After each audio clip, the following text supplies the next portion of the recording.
예, 오늘 요한복음 7장 53절과 8장 1절에 있는 말씀을 가지고 예수는 감람산으로 가시다라는 제목으로 말씀을 전합니다. 우리 다 같이 한번 인사할게요. 옆 사람 같이 하시고 앞뒤 사람 같이 하실 때 지난 한 주간 동안 평안하십니까? 인사합니다. 한 주간 동안 평안하십니까? 평안하십니까? 평안하십니까? 평안하셨죠? 예, 감사합니다.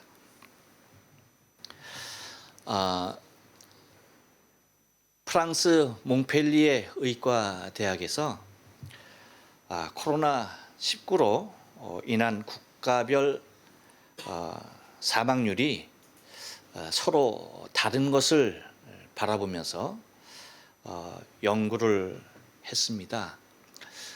그 연구는 뭐냐면 이렇게 국가별로 사망률이 다르게 나타나는 것이 무엇일까라고 할 때에 환경과 그 다음에 음식물, 영양 섭취의 측면에서 끼치는 모습들이 있을 것이라고 하는 사실을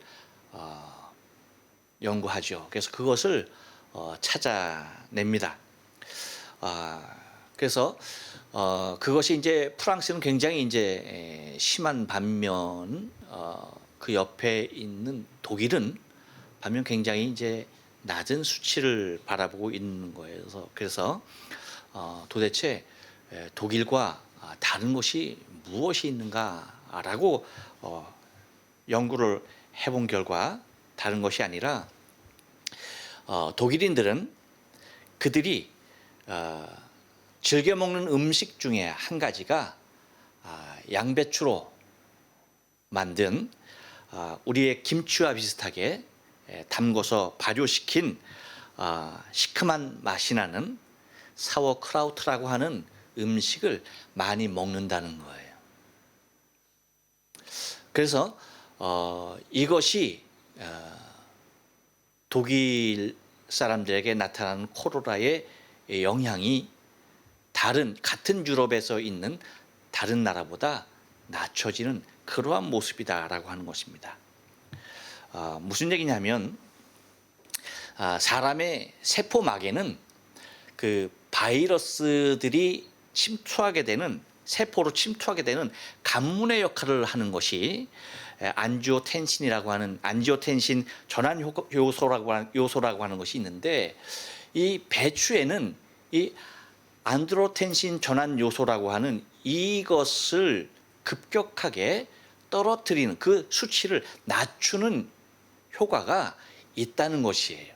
그러니까 이것을 많이 먹으면, 그러니까 배추를 많이 먹으면 세포막에 그 바이러스가 들어가는 그 투입로를 차단할 수 있는 효과가 굉장히 높다라고 하는 연구의 결과입니다.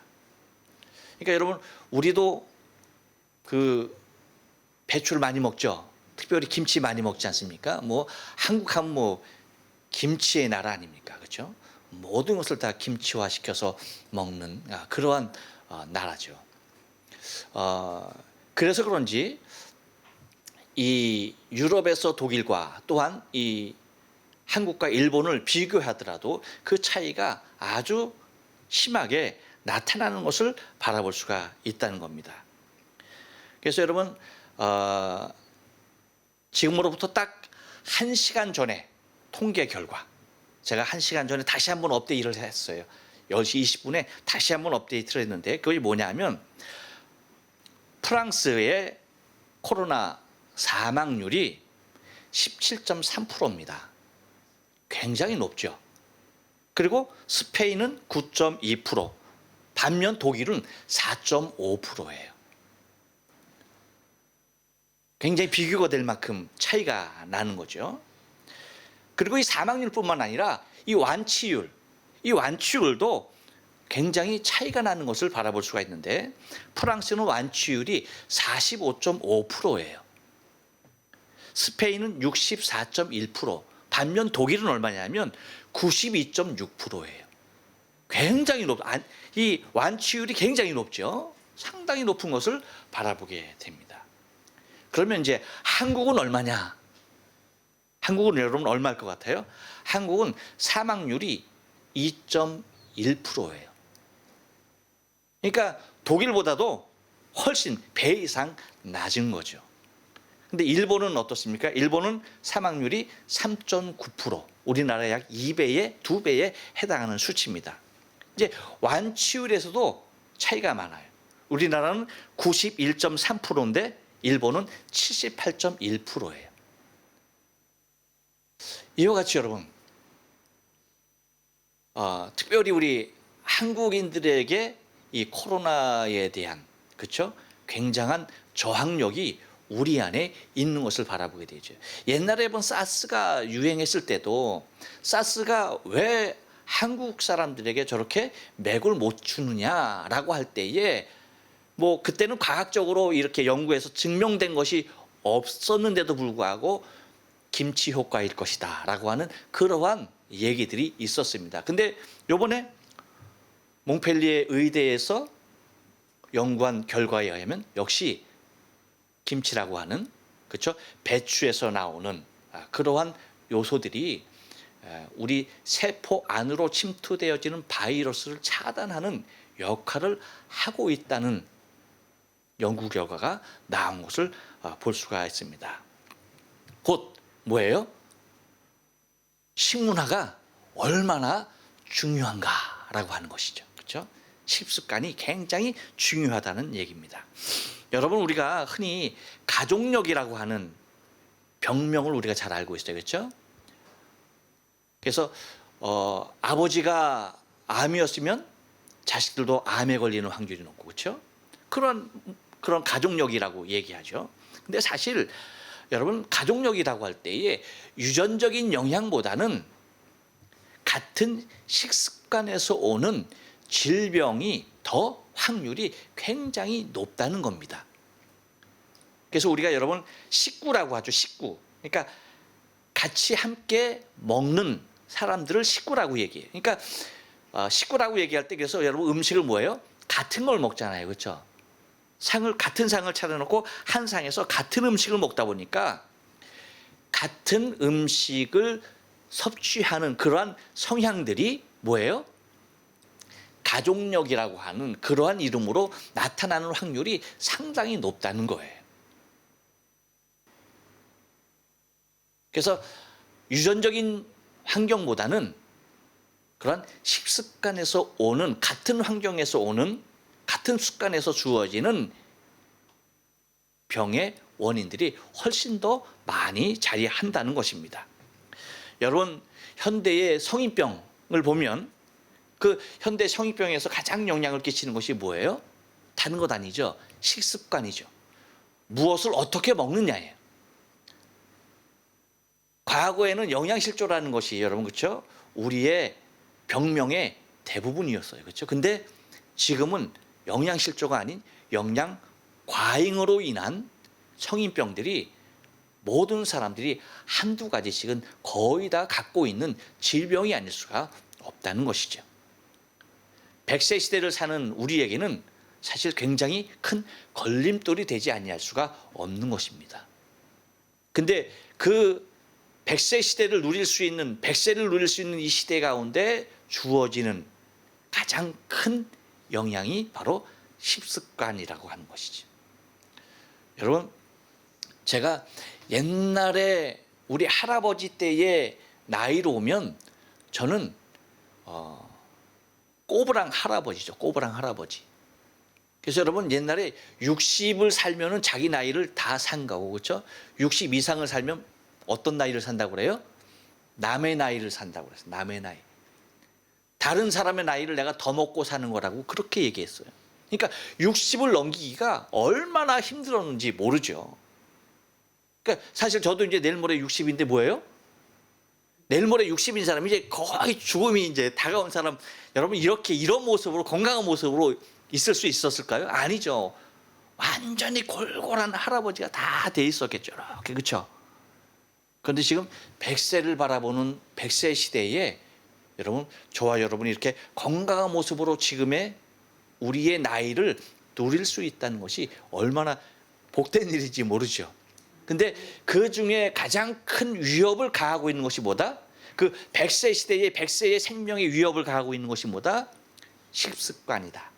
먹는 모습에 따라서 내 건강이 좌우되고 있다라고 하는 모습입니다. 여러분, 그 여러 가지 그 스포츠 경기 중에 시즌별로 경기를 하는 스포츠들이 있습니다. 이 시즌별로 경기를 하는 운동 선수들에게는 스포츠 시즌이 있는가 하면 이제 그 시즌이 끝나면은 비시즌으로 들어가죠. 경기를 하지 않는 시즌으로 들어갑니다. 근데 이 비시즌을 그냥 지나는 것이 아니죠. 합숙 훈련이라고 하는 것을 해요. 합숙 훈련이라고 하는 것을 통해서 훈련을 같이 합니다. 근데 이 합숙 훈련을 왜 하느냐? 그 이유는 다른 데 있잖아요. 경기하는 시즌에 엄청난 영향력을 미친다는 거예요. 그러니까 비시즌에 같이 함께 했던 그러한 패턴들이 시즌에 아주 두드러지게 나타난다는 겁니다. 뭘까요? 일종의 습관인 거죠. 여러분, 습관이라고 하는 것은 일상적으로 반복되는 행위를 말합니다. 날마다 삶 가운데서 계속적으로 반복되어지는 그것을 습관이라고 그렇게 얘기를 해요. 그러니까 날마다의 삶을 통하여서 얻어지는 산물이라고 할 수가 있는 것입니다. 이렇듯 여러분, 날마다 주어진 우리의 습관이라고 하는 것은 우리의 삶에 지대한 영향을 끼치게 된다는 것이에요. 마치 우리가 먹는 것들이 우리의 건강에 영향을 미치듯이, 그렇죠? 그리고 내가 한 시즌 연습한 훈련량이 그 시즌에 지대한 영향을 미치는 것과 같이 우리의 신앙인들도 우리의 신앙의 삶에 사실은 날마다 하루하루의 습관은 매우 중요한 일이 아닐 수가 없습니다. 날마다 하루하루의 습관들이 무엇을 이뤄냅니까? 우리의 신앙을, 내일의 신앙을 결정하는 중요한 요인이 될 수 있다는 것입니다.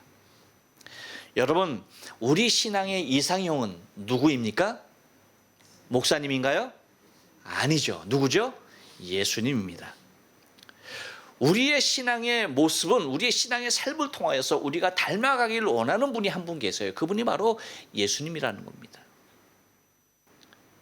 그러면 예수님을 닮기 위해서는 예수님이 하루하루의 삶을 어떻게 사셨는가에 대하여서 우리가 연구하는 것은 매우 중요한 일이 아닐 수가 없어요. 그의 삶을 따라서 닮아가는 모습, 그의 삶의 자취를 쫓아가는 그 모습은 매우 중요한 일입니다. 곧 예수님의 생활 습관이 어떠했는지에 대해서 아는 것은 매우 중요한 일이 아닐 수가 없다는 거예요. 왜? 우리의 신앙의 삶에 지대한 영향력을 끼치기 때문입니다. 우리가 닮아가려고 하는 그분의 삶을 보고서 그분을 닮아가는 삶을 살기 때문에 예수님의 삶의 모습들은 우리의 신앙의 삶 가운데 매우 중요하다는 것입니다. 여러분, 오늘 본문의 내용은요, 우리가 잘 알다시피 유대인의 명절이 있죠. 초막절이죠. 초막절 맨 끝날, 그렇죠? 가장 큰 날이죠. 그 큰 날에 예수님께서 백성들에게 가르치십니다. 그 가르치는 장소에 당국자들 되어지는 대제사장들과 바리새인들이 자신들의 하속을 파송하죠. 하속들을 파송해서 예수를 뭐예요? 잡아오라는 그러한 모습으로 이미 파송을 해놨습니다. 그런데 예수님께서는 그들에게 말씀을 전하죠. 강력한 하나님의 말씀을 전합니다. 그리고 그 말씀을 듣고 자신이 예수를 잡으러 온 그 하속들이 자신들이 잡아야 할 예수에 대하여서 큰 은혜를 받고 지금까지 가르침을 받아본 사람 중에 이렇게 가르치는 것이 없음을 생각하고 그들이 그냥 돌아가게 되어지죠. 그랬을 때에 곧 당국자들, 대제사장들과 바리새인들이 그 하속들을 나무라죠. 너희도 그들의 제자냐? 라고 하면서 크게 나무랍니다. 그래서 갈릴리에서 선지자가 난 것을 본 적이 있느냐? 라고 얘기하면서 그들을 책망하게 되는 모습을 바라보게 됩니다. 그리고 거기에서 니고데모의 변론을 통하여서 그 자리가 뭐예요? 흐트러지고 말죠. 그리고 각각 다 뭐예요? 자기 자리로 돌아가는 모습을 그리고 있는 것이 본문의 내용입니다. 그리고 말하는 것이 이 내용을 요한복음 7장 우리가 지난주에 본 7장 45절로 52절에 있는 내용이에요.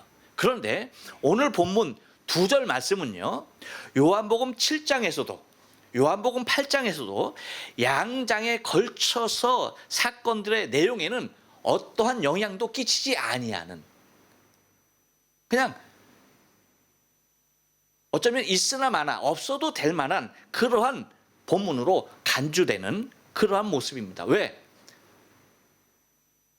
예수님의 그 사건과 또한 여러분 8장 1절로부터 이제 나오는 그 사건은 어떤 사건이에요?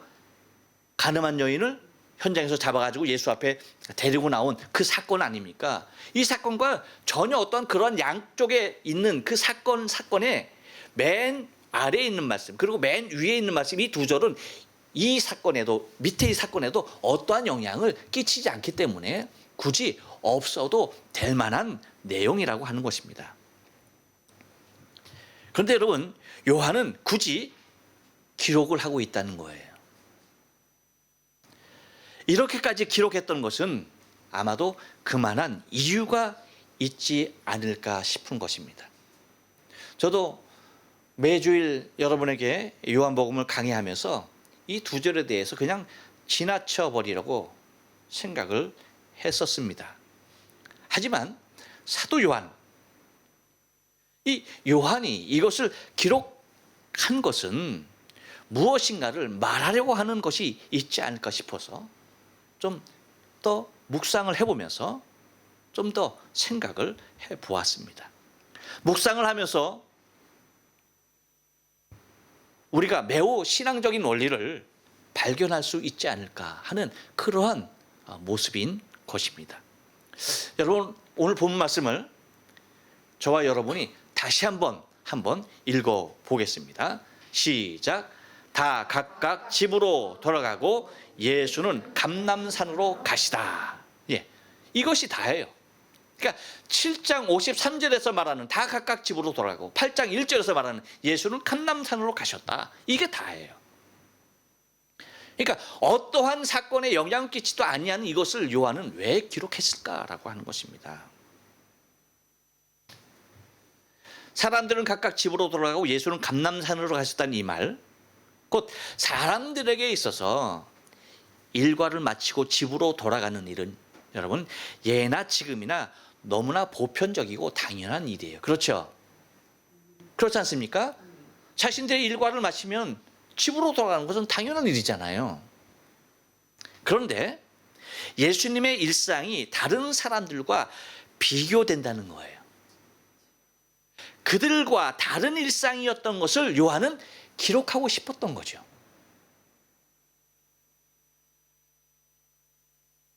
그래서 모든 사람들의 일상과 예수님의 일상이 어떻게 달랐는가에 대하여서 짧은 2절을 통하여서 요한은 비교하고 있는 것입니다.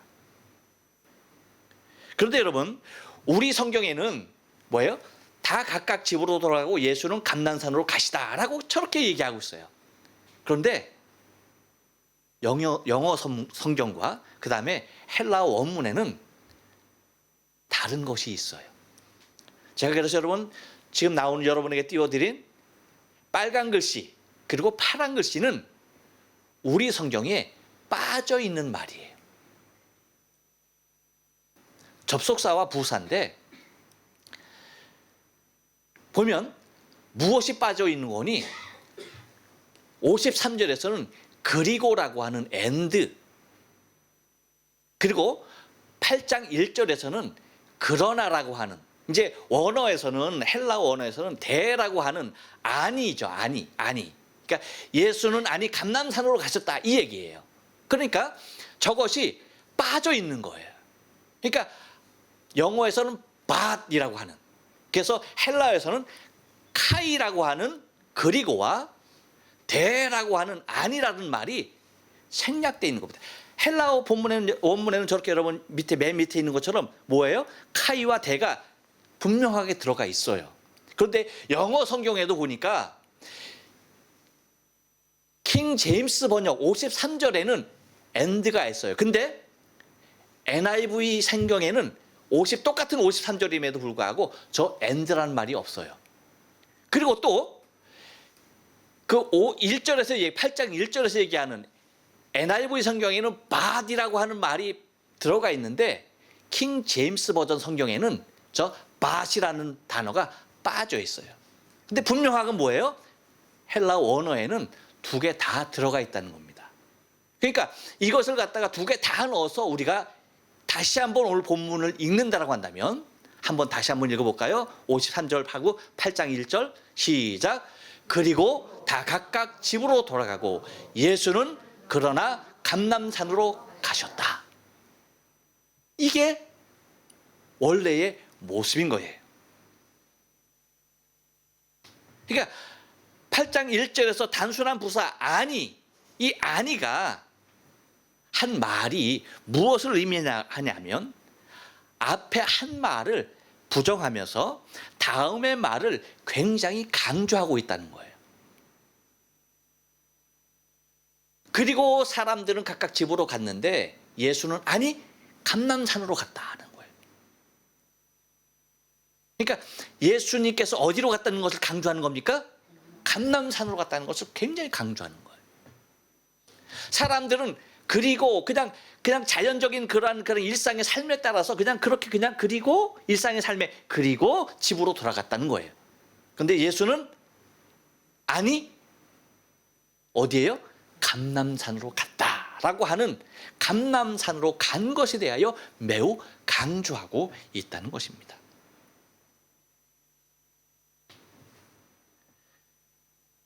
그렇다고 한다면 바로 이 모습 속에서 요한은 일반적인 사람들이 각각 다 집으로 돌아가고를 통해서 사람들은 집으로 돌아가는 당연한 모습을 비추고 있는 반면 자연스러운 사람들의 생활과는 달리 8장 1절에서는 예수는 그러나 감람산으로 가셨다를 통하여서 예수님은 그들과 다른 삶의 모습을 요한은 그려내길 원했던 것입니다.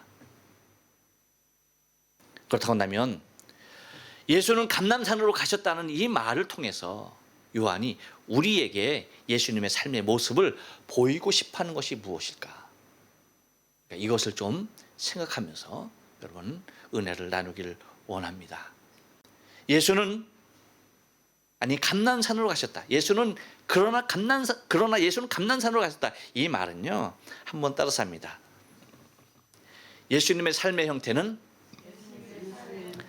달랐다는 것입니다. 예. 예수님의 삶의 형태는 달랐다는 것이에요. 보통의 사람들은 그들은 각각 다 집이 있었습니다. 하지만 예수님은 집이 없었다는 거예요. 일반 사람들과 예수님은 다른 삶을 사셨던 것을 말하고 있는 것입니다. 물론 지금도 집이 없는 사람이 있습니다. 그렇죠? 그런데 요한이 말하고자 하는 것은 단순히 집이 있고 없고의 차이가 결코 아니라는 것이에요. 여러분, 집이라고 하는 것은 예로부터 단순히 주거의 개념으로 주어지지 않았어요. 집은 주거하는 것이 원래의 모습, 원래의 형태인데 단순히 사람이 거주하는 그 주거의 형식만을 띠고 있는 것이 집이 아니라는 거죠. 뭐였습니까? 집은 주거의 개념도 있지만 그보다 더 가치 있는 개념이 소유주에게 있었어요. 그것은 뭡니까? 재산적인 개념이라고 하는 거예요. 재산적인 개념으로 모든 사람들에게 집이라고 하는 것은 자리하고 있었던 것입니다. 그런데 누가복음 9장 58절에서 얘기하는 것 같이 한번 다 같이 읽어볼까요? 시작. 예수께서 가라사대 여우도 굴이 있고 공중에 새도 집이 있으되 인자는 머리 둘 곳이 없다 하시고, 인자는 머리 둘 곳이 없다. 여우도 굴이 있다. 그리고 새들도 집이 있다. 하지만 인자는 머리 둘 곳이 없다라고 그렇게 말씀하십니다. 곧 예수님의 삶의 형태는 모든 사람들이 갖고 있는 각각 집으로 돌아갔다라는 집이라고 하는 물질적인 개념으로 집을 의식하지 않고 계셨다라고 하는 것입니다. 곧 이 땅의 것이 당신의 삶을 사로잡을 수 없었다는 것이. 많은 사람들은 집이라고 하는 것을 자신이 소유하고 있지만 사실은 그것을 거기에 집착하고 있는 그들의 모습을 비춰보면 뭐예요? 그들이 집을 소유하고 있는 것이 아니라 집이 그 사람들을 잡고 있는, 꽉 붙잡고 있는 그 모습을 연상하게 된다는 거예요. 곧 물질적인 가치가 이 땅에 있는 모든 사람들의 삶을 붙잡고 있다는 겁니다. 그래서 사람들이 자연스럽게 어디로 돌아가게? 집으로 돌아갈 수밖에 없게끔. 만약에 여러분 집이라고 하는 것이 자기에게 있어서 재산적인 가치가 없었다라고 생각해 보세요. 그러면 많은 사람들이 집에 대하여 그렇게 연연할까라고 하는 것입니다.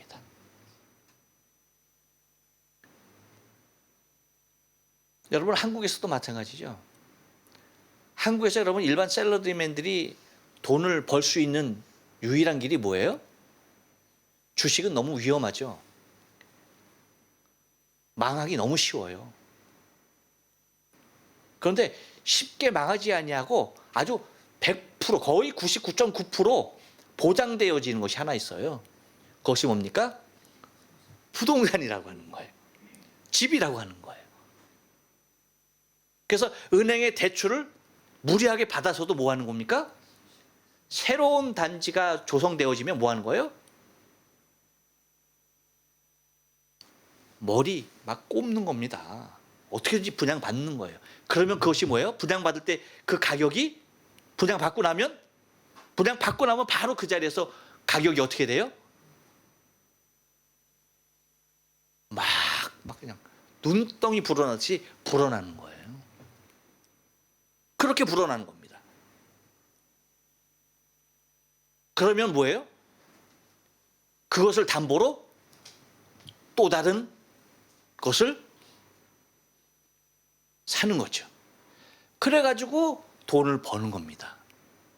그러니까 집이라고 하는 주거 개념으로 있어야 할 집이 단순히 집만이 아니라는 거죠. 그것은 곧 자신의 재산적인 그러한 가치가 더 매우 강하게 있다라고 하는 그 사실을 바라볼 수 있다는 것입니다. 그러니까 그 집들이 뭐예요? 사람들을 오히려 붙잡고 있는 거죠. 노예 삼고 있는 거죠. 하지만 예수님은 이 땅의 그러한 것들이 당신의 삶을 좌우하지 못했다는 겁니다. 그래서 예수께서는 아니 감람산으로 가셨다라는 이 말은 다른 말이 아니죠. 예수님은 세상 사람들과는 다른 가치를 가지고 인생을 사셨다라고 하는 겁니다. 여러분, 우리의 신앙의 삶도 이 땅의 사람들이 취하여 있는 제사적인 가치에 우리의 가치를 두면 안 돼요.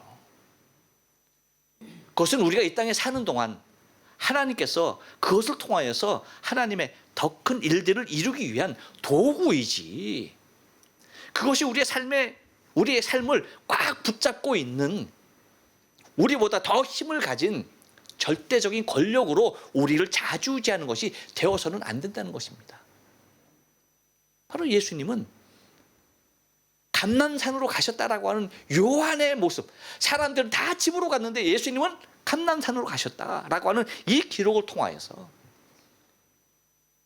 세상 사람들이 가치를 두고 있는 거기에서 주님은 자유하셨다는 모습을 그려내고 있는 것입니다. 우리도 우리의 신앙의 삶도 여러분 같아야 돼요. 우리가 비록 우리의 집에서 거주하고 있지만, 그렇죠? 그것이 우리의 가치를 뛰어넘어서 그것이 우리의 가치를 지배하고 있어서는 안 된다는 것입니다. 오히려 뭐예요? 우리가 그 가치를 지배하는 자의 위치에 있어야 한다는 것입니다. 또 하나, 예수는 감난산으로 가셨다는 이 말은 한 번 더 따라서 합니다. 예수님의 집과 같은 곳이 감남산이었다는 것입니다. 예, 여러분, 예수님도 우리와 같은 육체를 가지셨기에 힘이 필요했습니다. 예수님은 하나님이시죠? 그렇죠? 하지만 무엇입니까? 우리와 똑같은 육체를 가지고 있죠. 우리가 똑같은 육체를 가지고 있습니다. 그렇기 때문에 예수님에게 있어서는 무엇이 필요했던 것입니까? 예수님도 우리와 같은 쉼이 필요했던 것이죠. 그래서 누가는 21장 37절에서 그렇게 얘기합니다. 다 같이 한번 읽어볼까요? 시작. 예수께서 낮이면 성전에서 가르치시고 밤이면 나가 감람원이라 하는 산에서 쉬시니. 예. 예수님께서 낮에는 성전에서 가르치셨고 밤에는 어디예요? 예, 감람원이라고, 이 감람산에 가셔서 쉬셨다라고 그렇게 표현하고 있습니다. 곧 예수님도 당신도 육체를 갖고 있었기 때문에 쉬셔야 했던 것입니다. 무리하게 일을 많이 하시면 피곤을 느끼실 수밖에 없었던 것입니다. 그래서 예수님의 피곤한 모습을 마가복음 34장 38절에서 이렇게 그려주고 있죠. 한번 다 같이 읽어볼까요? 시작. 예수께서는 고물에서 베개를 베시고 주무시더니 제자들이 깨우며 가로되 선생님이여 우리가 죽게 된 것을 돌아보지 아니하시나이까 하니 라고 그렇게 말을 합니다. 그러니까 예수님께서도 얼마나 피곤하셨는지 그 피곤을 이기지 못하고 뭐예요? 배가 다 침몰하게 될 그 상황에서도 고물에서 뭐 했던 거예요? 주무셨던 거예요. 자, 보면 여러분, 배 안에 제자들도 있었습니까? 없었습니까? 있었죠. 근데 제자들은 잠에서 깼어요? 안 깼어요? 깼죠. 근데 누구만 주무시고 있는 거예요? 예수님만 주무시고 있죠. 누가 더 피곤했다? 예수님이 더 피곤했다. 그러니까 예수님이 얼마나 피곤하게 당신의 사역을 감당하고 있었는지 볼 수가 있었던 겁니다. 그러니까 피곤이 누적되니까 어떻게 되는 거예요? 그 풍랑이 있는 뱃속에서도 주님은 그 풍랑도 주님을 깨우지 못할 정도로 주님은 피곤해 하셨다는 거죠. 예수님께서 이렇게 피곤하셨다라고 하는 것은 여러분, 우리와 똑같은 육체를 가지셨고 우리의 피곤함까지도 주님은 다 아시고 계시다는 사실이에요. 우리와 똑같은 육체를 가지셨기 때문에 우리가 느끼는 육체의 피로함을 예수님도 똑같이 느끼실 수 있었던 것이면서 우리가 갖고 있는 육체적인 질병과 아픔, 고통, 피곤함, 이 모든 것들을 우리 주님은 친히 다 이미 아신 바 되셨다라고 하는 사실입니다. 그러니까 이러한 피곤함이 있었던 예수님에게도 쉼의 장소는 필요했던 것입니다. 곧 예수님의 쉼의 장소가 어디였어요? 감람산이었다는 것입니다. 우리에게도 여러분, 나만의 쉼의 장소가 있어야 하는 것이에요. 예수님에게도 감람산이라고 하는 당신만의 쉼의 장소가 있었듯이 우리에게도 쉼의 장소는 있어야만 합니다. 우리의 육체적인 쉼의 장소도 있어야 하고요. 또한 나의 영적인 쉼의 장소도 있어야 하는 것입니다. 여러분, 나 자신에게 있어서 가장 안락한 쉼을 제공하는 장소는 어디가 될까요? 그것은 다른 곳이 아닙니다. 나에게 가장 익숙한 곳, 그렇죠? 나에게 가장 익숙한 곳이 나에게 가장 편한 장소가, 쉼의 장소가 되는 것입니다. 여러분에게 가장 익숙한 영적 쉼의 장소는 여러분 어디입니까? 제가 바라기는 주님의 교회가 되어지길 축원합니다. 제가 오늘 주보에 나는 예배자입니다 라는 제목으로 글을 올렸습니다. 이 글은 다른 게 아니고 코로나19를 통하여서 일어나는 지금 교회와 성도들 안에 있는 문제를 좀 심각하게 그린 거예요. 여러분, 그 1차 감염기가 이제 줄어들면서 대부분의 교회들이 우리야 뭐 처음부터 지금까지 계속 이제 예배를 드리면서 중간에 이제 우리가 온라인으로 예배를 지금도 이렇게 송출하고 있지만 막 그냥 감염자가 급증하면서 한국에 못 모이게 되어지는, 그래서 이제 온라인으로 예배하게 되어지는 그러한 상황이 도래했습니다. 그리고 나서 그렇게 이제 계속 예배를 하면서 잠잠해졌어요. 그리고 나서 다시 모여서 예배하는 환경이 되었습니다. 근데 여러분, 어떠한 모습이 일어났어요? 대부분의 교회의 평균 출석 인원이 50%였다는 거예요. 50%. 반의 숫자가 예배에 참석하더라는 겁니다. 그동안 예배를 못 드리고 온라인으로 드렸으니까 교회 가기를 얼마나 기다렸겠어요. 그래서 딱 뚜껑을 열어보니까 뭐예요? 그럼에도 불구하고 50%라고 하는 숫자밖에 모이지 않았다는 거예요. 그것이 보통 교회들의 평균 숫자예요. 여러분, 사탄은 지금이 자신의 마지막 때인 것을 알아요. 그 누구보다도 잘 알고 있습니다. 그래서 여러분, 사단이 넘어뜨리려고 하는 것이 무엇이에요? 하나님의 교회예요. 하나님의 교회인데 이것을 어떻게 넘어뜨리려고 하느냐라고 할 때에 제가 썼지만, 여러분, 믿는 성도들의 타락, 범죄함, 이것을 통해서 여러분 하나님의 교회를 넘어뜨리려고 합니까? 여기에는 큰 위험성이 있는 거예요. 어떤 위험성이 있는 겁니까?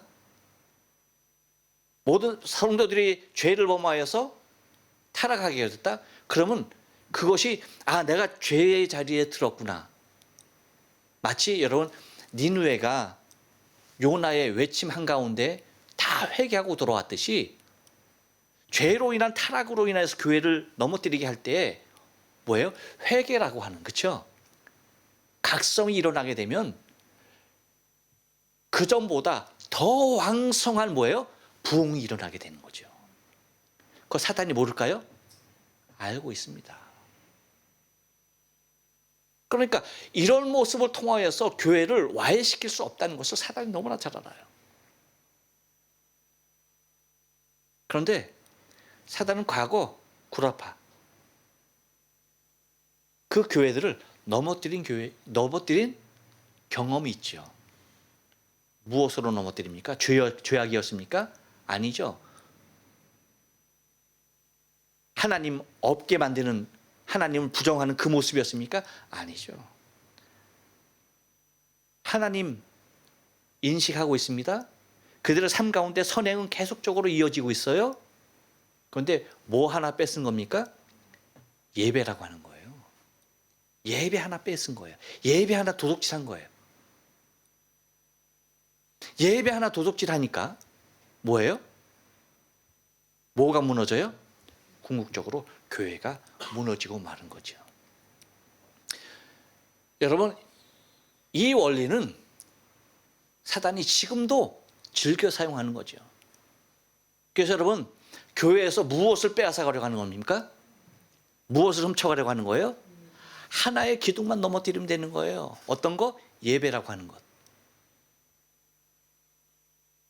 성도들에게 있어서 하나님 한 사람 한 사람 여러분 다 지우고 다니려면 사단이 얼마나 힘들겠어요. 그렇죠? 또 지운다고 지워집니까? 절대 지워지지 않죠. 절대자 하나님 넘어뜨릴 수가 없는 거죠. 그리고 우리 안에 있는 선행 그거 계속 자리하는 거예요. 아름다운 열매들 그거 날마다 맺히는 겁니다. 하지만 뭐 하나가 없어지는 거예요? 예배 하나 없어지는 겁니다. 그러면 어떻게 되는 겁니까? 교회는 자연스럽게 넘어지게 되는 거예요. 아주 간단한 원리입니다. 이와 같이 여러분, 교회라고 하는 것이 이렇게 맥없이 넘어지는 것이 교회가 되고야 말았다는 것이죠. 여러분, 하지만 이 땅의 소망은 무엇입니까? 교회예요, 교회. 교회밖에는 소망이 없어요. 교회가 더욱 든든한 생명 전달체 소망으로 자리하기 위해서는요, 여러분, 저와 여러분이 영의 쉼처가 주님의 교회가 되어져야 합니다. 교회가 내 영적인 삶 가운데 가장 익숙한 장소가 돼야 돼요. 예수님께서 당신의 쉼의 장소가 감람산이 되었던 것처럼 우리의 영적인 쉼의 장소가 주의 몸된 교회가 되어져야 할 줄로 믿습니다. 또 하나, 예수는 감람산으로 가셨다라고 하는 이 말은요, 한 번 더 따라서 합니다. 예수님은 평소 습관을 쫓았다는 것입니다. 예. 여러분, 예수님의 공생의 사역이 대부분 어디에서 일어났습니까? 갈릴리에서 일어났어요. 하지만 예수님께서 예루살렘에 계실 때는 예수님의 거처는 감람산이었던 것입니다. 예수님의 거처가 감람산이었던 것을 누가는 기록하고 있어요. 누가복음 22장 39절로 40절 말씀을 우리 다 같이 한번 읽어봅니다. 시작. 예수께서 나가사 습관을 쫓아 감람산에 가심에 제자들도 쫓았더니 그곳에 이르러 저에게 이르시되 시험에 들지 않기를 기도하라 하시고. 예. 그러니까 습관적으로 감람산으로 가셔서 예수님은 기도하셨던 거예요. 기도의 장소가 어디였다? 감람산이었어요. 그래서 잡히시던 날밤도 제자들과 함께 기도하러 어디로 가신 겁니까? 감람산으로 가셨어요. 그래서 아까 우리가 같이 본 누가복음 22장 39절 40절 말씀이 예수님이 잡히시던 날이에요. 바로 그 현장입니다. 근데 누가가 기록하길 어떻게 감람산에 가셨다? 습관을 쫓아 감람산으로 가셨다. 그러니까 예수님께서 감람산에 가셔서 기도하시는 것은 습관이었다라고 하는. 그러니까 날마다의 삶을 통하여서 예수님은 예루살렘에 계실 때는 늘 어디로 가셨다? 감람산으로 가셨다는 겁니다. 감람산이 예루살렘 성전에서 멀지 않아요. 사도행전에 보면은 사도행전 그 1장에 보면 여러분 제자들이 안식일에 가기 합당한 거리라고 하는 표현이 나와요. 그것이 감람산에서 어디까지? 성전까지 거리예요. 유대인들이 안식일에 걸어야 할 맥시멈을 얼마로 정하고 있습니까? 2000규빗으로 정하고 2000규빗. 그러니까 지금으로 말하면 1km. 1km의 거리가 안식일 날 걸을 수 있는 최대의 거리예요. 그러니까 감람산에서 예루살렘 성전까지 몇 킬로다? 1km. 바로 눈앞에 있는 거예요. 바로 눈앞에. 여러분 언젠가 제가 영상도 보여주고 사진도 찍어온 사진들은 보여줬고 또 여러분 벽에 보면 우리 교회 통로 벽에 보면 예루살렘 그 사진 찍은 거 있죠? 그것이 감람산에서 찍은 겁니다. 바로 앞에서 찍은 거예요. 1km밖에 안 되는 거리예요. 그러니까 예수님은 낮에는 성전에서 가르치시고 밤에는 어디로 가셨다? 감람산으로 가셔서 기도하셨다는 것입니다. 여러분 바랍니다. 우리의 문제 앞에 우리는 어떠한 방법으로 그 일을 해결하고 있는가라고 하는 거예요. 내 앞에 있는 문제를 나는 어떤 방법으로 해결해 가는가. 바라기는 습관적인 기도가 되길 주의 이름으로 축원합니다.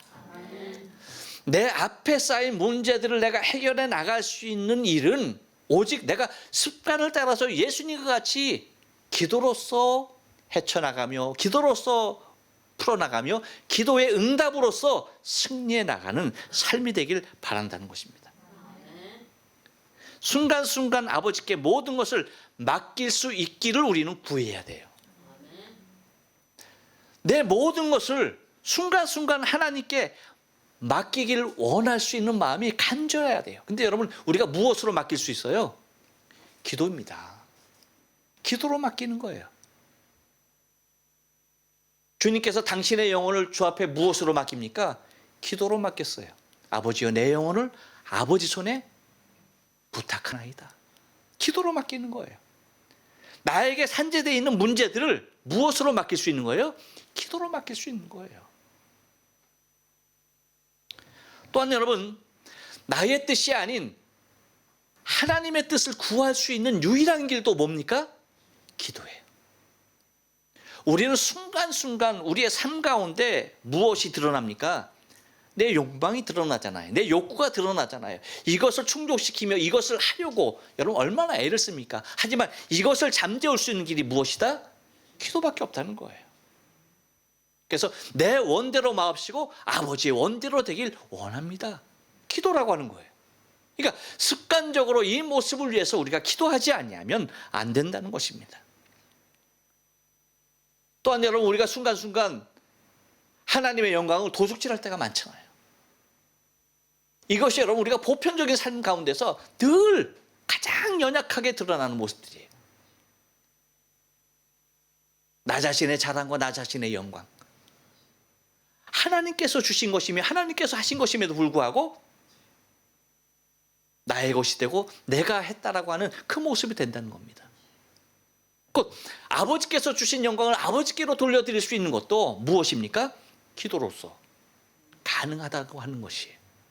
기도 외에는 이것을 가능하게 할 수 있는 것이 아무것도 없다는 것입니다. 그러니까 내 삶의 일거수일투족이 하나님께 영광되기 위해서는 순간순간 하나님 앞에 무릎 꿇지 아니하면 그런 모습의 삶을 살아갈 수가 없다라고 하는 것이죠. 예수님은 이 모습의 것을 너무나 잘 아셨기 때문에 밤마다 감람산으로 가셔서 습관을 쫓아 감람산으로 가셔서 습관에 따라 기도하셨던 것입니다.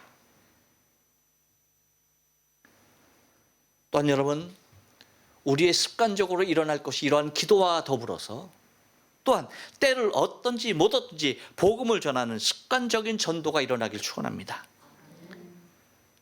생명을 향한 사랑. 한 마리의 잃은 양을 찾기 위해서 99마리의 양을 두고 잃은 양을 찾아 떠나는 목자의 모습과도 같은 그러한 또 한 명의 생명을 구원하길 원하는 그러한 습관적인 삶, 그것이 예수님의 삶의 모습이었고 그 한 생명을 위하여서 예수님은 십자가에서 당신의 생명을 거셨던 것을 바라보게 되는 것입니다. 평소에 우리의 삶의 습관들이 예수님의 습관과 같아지는 은혜가 저와 여러분의 신앙의 삶, 일상의 삶 가운데 충만하여지길 주님의 거룩하신 이름으로 축원합니다. 기도하십니다.